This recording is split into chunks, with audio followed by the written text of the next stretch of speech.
Billy, you seem to have completely mastered the fingerboard. What can you tell us about the shapes and the patterns you use to connect the neck up? Well, I doubt if mastered is the word, but oh, looks like it. Stumbled upon some form of understanding of it. When I play a particular scale, like we touched on in the last video, I have certain patterns that I use, like for a G major scale. For me, when I play, again, to reiterate, when I play a pattern in one position, like for the in G major scale, like I did right there, I do all the notes that you can do in a G major scale in that position, which would also include this low F sharp, even though it isn't really part of that scale, just because it's contained in there, and it's a note that your finger can go to in that scale, so I do it. So actually, a G major scale for me then would be. Right. So I get them all in there. So now, another type of scale, the only other type of scale that I know of actually is the pentatonic scale. Well, wait a minute, though. You could get minor off the major. So. Yeah, because it's major and minor I consider pretty much. And you're pretty fluid with both sounds, major and minor, and you're playing. Well, that's pretty much because they're both really the same thing. Right, so you can parlay that. Yeah, just as a G major scale. Right. In G is a minor. Exactly. Is an E minor, a form of the E minor modes or scale. Right. Or you help me out with this. So you have both facets of it contained in that scale. Yeah. Yeah. Now the pentatonic is kind of major and minor free. It's kind of that's kind of an Oriental.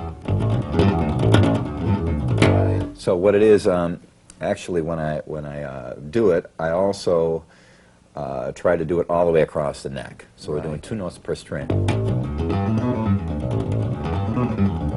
Let me ask you, because it's a 5-note scale, that's why we're limited to basically 2 notes in the positions as opposed to 3. Good point. Actually, I forgot all about that, but you're totally right. So now if you take part of that pattern, put it together, there's your G major chord. So if you're playing guitar and you had 2 extra strings there, it would be a for real G major chord. So now you know that is a pattern of a chord, and it's made up of those component notes. Now if you take the pattern that that chord makes, in this case we'll move this finger up to there. Right. And that sounds rather dissonant. It is. It's a non-resolved something or other. Well, it's a G with A in the bass. Yeah, it's a G with A in the bass. Needs resolution, though, you're right. Yeah, right. New Year's resolution. Anyway, so there's a G major scale. Now if I take the top notes of that pattern, comes the bottom notes of the next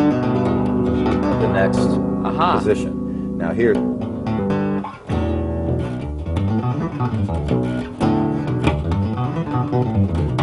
there's right. So we're back up the octave. So what I'm doing there is I'm trying to show the top note of each position of a pentatonic scale makes a pattern, which in itself is a chord, basically. Right, of some type. Yeah, that I don't know the names of. It could change depending on what's behind you, harmonically. Yeah, so okay, that's your department, I guess. Okay. I'll just play it, you explain it. But the song that I did with Mr. Big called Had Enough. Right. When I was learning the modes on guitar, the E minor mode, it actually formed a chord by the lower parts of it. And when I strummed that chord, and I actually did all of the chords made up of that mode, it actually seemed to make a reasonable facsimile of kind of a song-y type of thing. Okay, well, let's see what that's like on the guitar, if you wouldn't mind demonstrating that. Yeah, hand me that little boy over there, and I'll see what we can do with it here.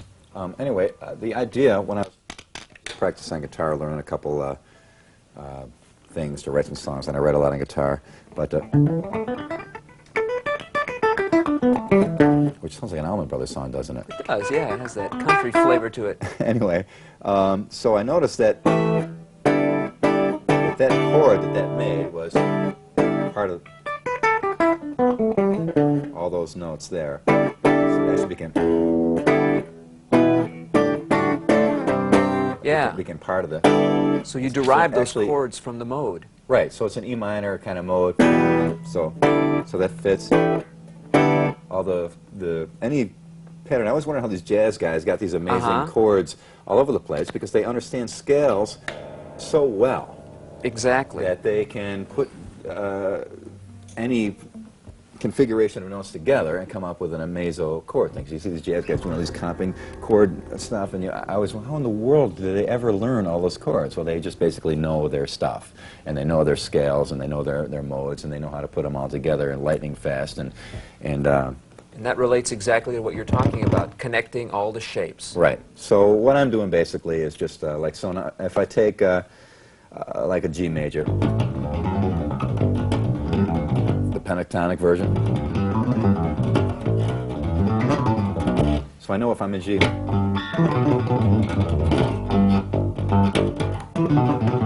All those. Ah. It's all in G. So if I'm playing in the key of G,